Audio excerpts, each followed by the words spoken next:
नमस्कार दोस्तों। आज करंट अफेयर्स की सीरीज में एक बहुत ही इम्पोर्टेंट टॉपिक लेकर के आए हैं आप लोगों के लिए। और ये एक बहुत इम्पोर्टेंट अपडेट है और हर एक एग्ज़ाम में यहाँ से एग्ज़ाम में क्वेश्चन पूछे ही जाएंगे। हर एक एग्ज़ाम में पूछे जाते हैं इकोनॉमी से क्वेश्चन और उसी से संबंधित ये टॉपिक है। और इस टॉपिक का नाम है बैंकों का विलय। ठीक है, अभी सरकार ने बहुत सारी बैंकों का विलय किया है। ठीक है, और उससे कुछ बड़ी बैंकें बनाई हैं। तो कौन कौन सी बैंकों का किस किस बैंक में विलय हुआ है ये हमें पता होना चाहिए। वर्तमान में कितनी पब्लिक सेक्टर की बैंकें हैं, कितनी प्राइवेट सेक्टर की बैंकें हैं, कब घोषणा की है, कब से इसको प्रभावी किया है, उससे पहले क्या स्थिति थी। ये सारे क्वेश्चन यहाँ से एग्जाम में पूछे जाएंगे। हम लोग टॉपिक के साथ में क्वेश्चन को भी सॉल्व करेंगे कि यहाँ से कौन कौन से करंट अफेयर से संबंधित क्वेश्चन इस टॉपिक से रहेंगे। क्योंकि अगर क्वेश्चन साथ में लेकर के आते तो वीडियो बहुत लंबा होता है, इसलिए हमने क्वेश्चन वाला सेशन अलग किया है। यहाँ पर हम लोग अभी करंट की अपडेट को देखते हैं कि सरकार ने क्या अपडेट किया है, कौन कौन सी बैंक्स किस किस बैंक में मर्ज हुई हैं, उसके क्या क्या इम्पैक्ट हैं, क्यों ऐसा किया गया है, उस सब पर हम लोग चर्चा करेंगे। ठीक है, ये वीडियो हर एक एग्ज़ाम के लिए है। ठीक है, कोई भी एग्ज़ाम क्यों ना हो, एक लोअर से लेकर के डी ग्रुप से लेकर के बी ए ग्रुप तक के एग्ज़ाम में ये पूछे जाने की संभावना रहेगी। चलिए हम लोग शुरू करते हैं, क्या अपडेट हुए हैं। तो बैंकों का विलय, वित्त मंत्री सीतारमण ने 10 सार्वजनिक बैंकों का विलय 4 बैंकों में करने की घोषणा 30 अगस्त 2019 को की थी। 30 अगस्त 2019 को उन्होंने 4 बैंकों को बनाने की घोषणा की थी, जिसमें 10 सार्वजनिक बैंकों का विलय हुआ था। और ये जो विलय जो घोषणा 2019 को की गई थी, ये 1 अप्रैल 2020 से प्रभावी हो भी गया है। अब इस विलय के बाद अगर बात करें तो देश में सार्वजनिक क्षेत्र के जो बड़े बैंक थे वो 12 थे। आपको पता है 2017 से पहले जो थे उन बैंकों की जो संख्या थी, ठीक है, वो 27 हुआ करती थी। बाद में ये घट करके 19 रह गए।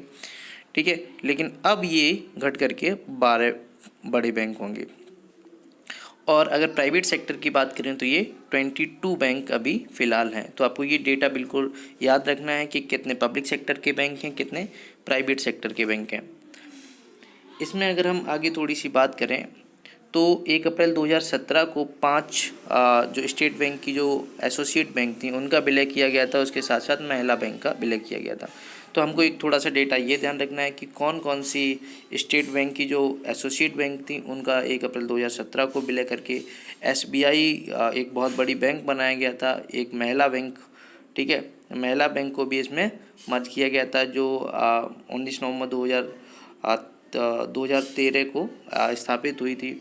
ठीक है, हालांकि ये इसका जो हेडक्वार्टर था मुंबई में, न्यू दिल्ली में था, सॉरी, न्यू दिल्ली में हेडक्वार्टर था। ठीक है, लेकिन ये चल नहीं पाई, इसलिए उसको भी एसबीआई में मर्ज कर दिया गया।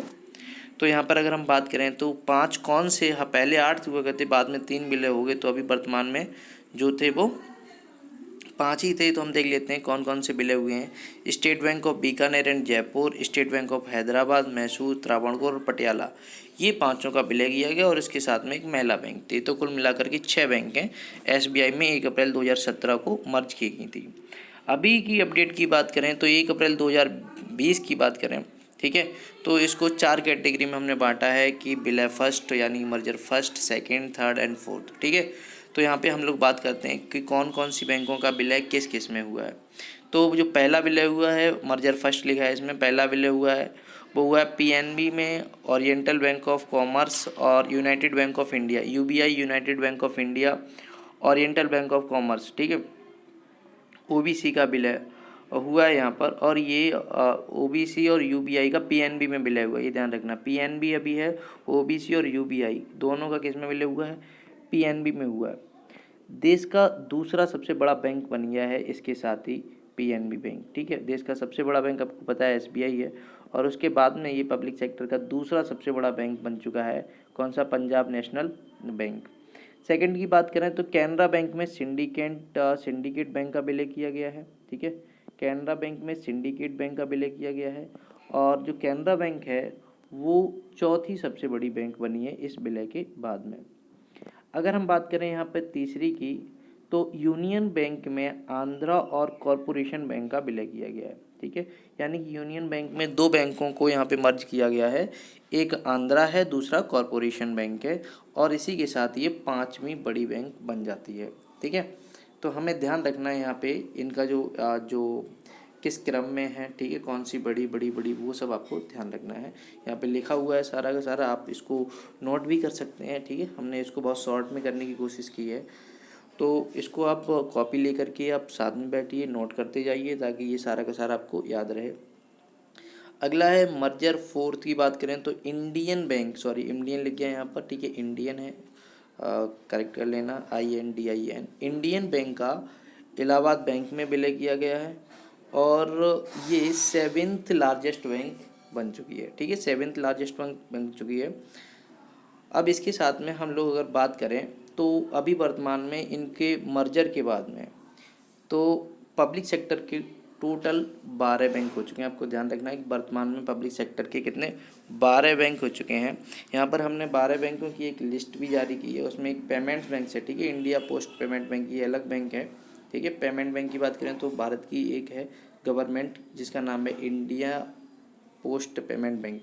अगर हम यहाँ पर बात करें कि सरकार का कितना कितना यहाँ पर शेयर होल्डिंग है, गवर्नमेंट शेयर होल्डिंग कितनी है, ठीक है, 1 अप्रैल 2020 से, तो आपको यहाँ पे ध्यान रखना है बहुत सारी बैंकें दी हैं, उसके ब्रैकेट में हमने गवर्नमेंट शेयर होल्डिंग को दर्शाया है।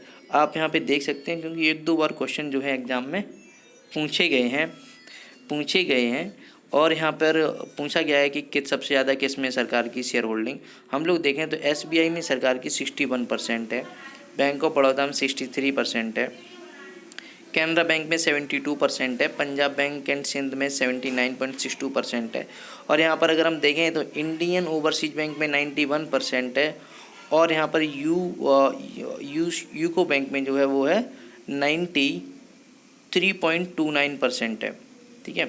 तो आपको ये ध्यान रखना है कि सरकार की सबसे ज़्यादा शेयर होल्डिंग किस में है, सबसे कम किस में है आप लोग भी। लेकिन अगर पेमेंट बैंक की बात करें तो यहाँ पे सरकार की 100% शेयर होल्डिंग है, ठीक है। तो यहाँ पे बात करें तो ये 12 बैंक्स हो गए हैं जो वर्तमान में हैं। आपको इनको पता भी होना चाहिए कौन किस किस का किस किस में मर्जिंग हुई है, कौन कौन सा किस में विलय हुआ है, वो भी आपको ध्यान रखना है।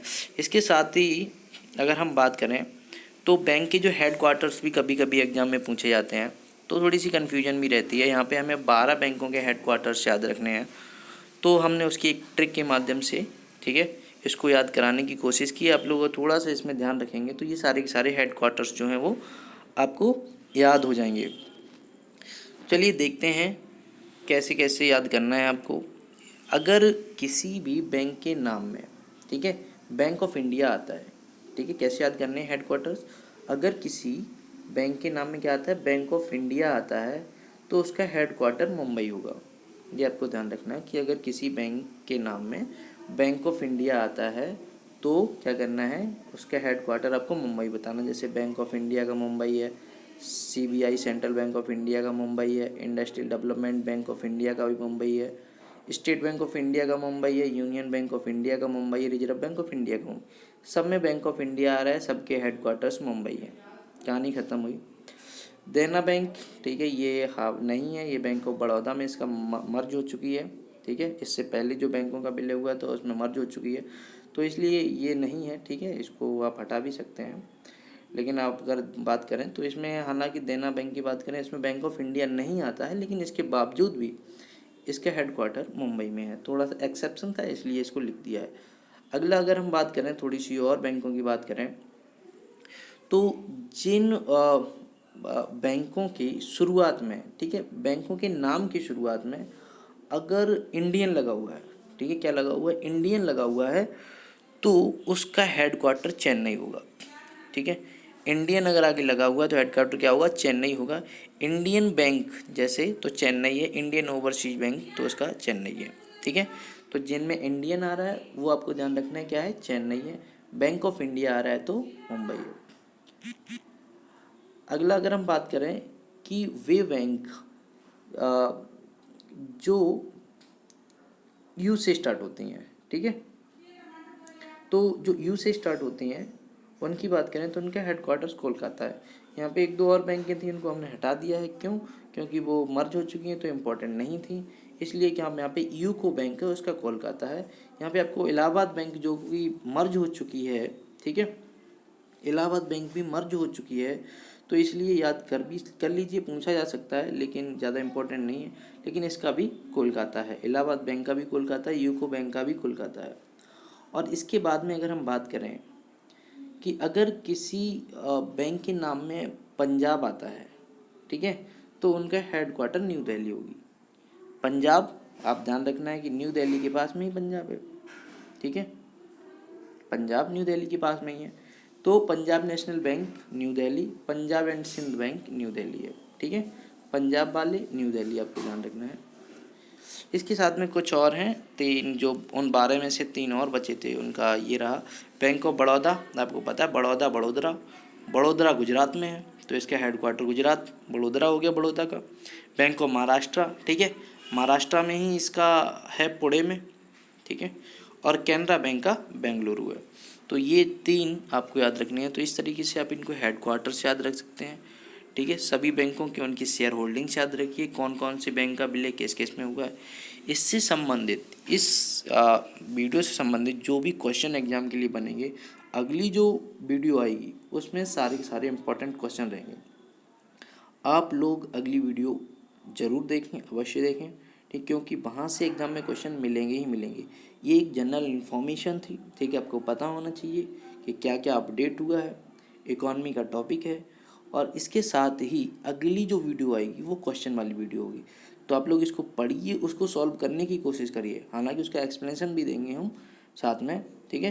तो तब तक के लिए थोड़ा सा आप वेट करिए, और अगर आपको ये वीडियो अच्छी लगती है, पसंद आती है, तो आप इसे शेयर करना ना भूलें, सब्सक्राइब भी करिए अगर आप हमारे चैनल पर न्यू हैं, ठीक, और इसे ज़्यादा से ज़्यादा लोगों को शेयर करने की कोशिश करें, ताकि अन्य लोगों को भी इसका बेनिफिट मिल सके।